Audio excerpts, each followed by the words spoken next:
Thank you. Oh, thank you so much.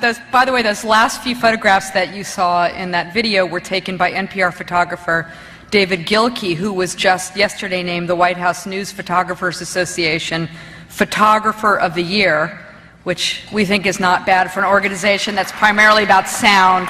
No. But I really want to thank the National Press Foundation for this really wonderful award and to take just a moment of your time to tell you why I'm so incredibly honored to be here. NPR is radio. Our listeners tell us they can recognize an NPR station in a nanosecond when they're traveling out of town and scrolling around the dial. We have our own unique audio stamp and a sensibility and a brand identity that has been honed over 40 years. So how on earth do you translate that to text and pictures? And how do you make that relate to what we do on radio? It seemed like an almost impossible task to translate NPR's storytelling and careful craftsmanship to the rough and tumble world of online.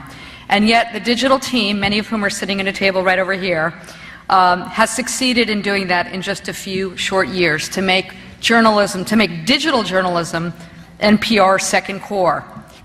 How did they do that?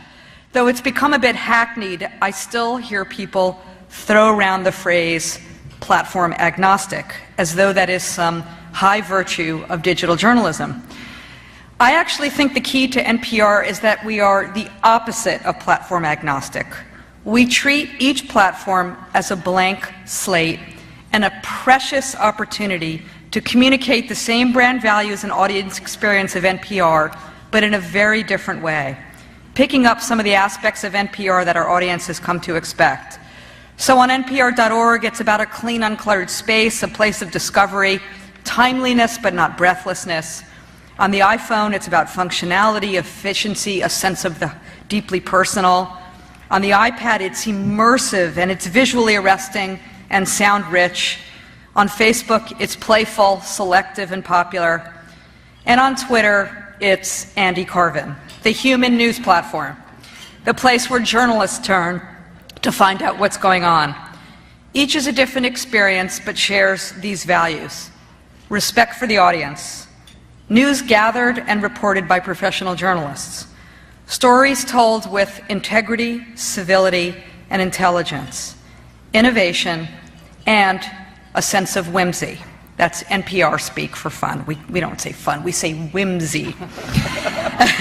And while we're here to talk about news, I'd be remiss in not saying a word about NPR Music, which the Daily called the premier destination for music and the NPR audience as a record label's dream. And I may be the first person in a public forum to quote the Daily, so you heard it here first.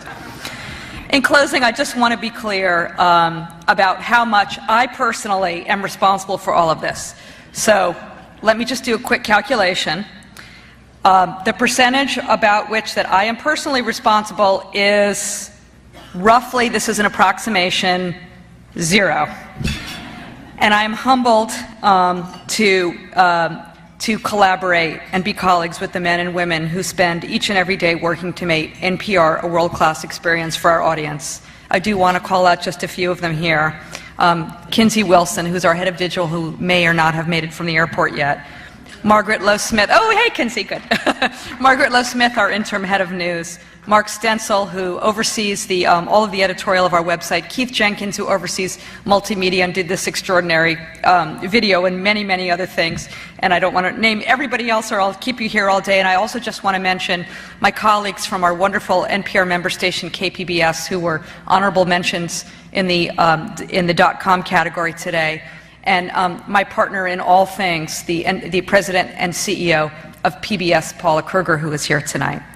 Finally, I'd just like to mention, because we owe them all a debt of gratitude, our reporters, the men and women who are right now as we speak filing for the web and for radio, and for all of you I know from Libya, Cairo, Bahrain, Tunisia, Afghanistan, Pakistan, and Baghdad, and many other places around the world.